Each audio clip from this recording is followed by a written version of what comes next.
ఏం చేద్దామమ్మా ఈలియలు? ఏం చేద్దాం? తేతిలాగా ఉన్నామా? ఇక తోలండి అప్పులే వచ్చేస్తున్నాయి ముతలెంతుకులు. పిల్లలు చూస్తే పిల్లలు తిన్నోళ్ళు అప్పులే ముతలెంతుకులు వచ్చేస్తున్నాయి. ఎప్పుడు పెళ్ళి అయింది, ఎప్పుడు పిల్లలు పుట్టేళ్ళ దేవులా అని ఆలోచించుకుంది లోపే తయ్యాలైపోయినాయి.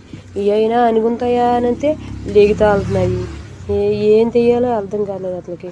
ఈ ఒక్కదానికోసం లంగేతే అమ్మో అన్నీ తయ్యాలైపోయి నుంచుని కూర్చుని తోతాయి.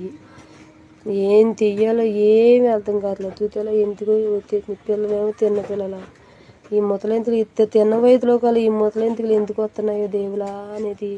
ఇది వరకు రోజుల్లో 50 సంవత్సరాలు అయినా ముతలెంతుకు వచ్చేది లేదు. ఉప్పులా 20 సంవత్సరాలు లాకముందలే ముతలెంతుకు వచ్చి ముందుకు వస్తుంది. అయినా తెంపల మీదే వస్తాయి. ఎక్కలలో తెంపల మీదే వస్తాయి. అయిపోలా తెంగలు ఎత్తుకుంటావు లేకుండా తెంపల మీదే వస్తాయి. అట్లా తెంపలు ఆగుతారు అనిపిస్తుంది కానీ మళ్ళీ 10 మందిని తీసుకుని ఎగేసుకుంటా వస్తుంది ఇది.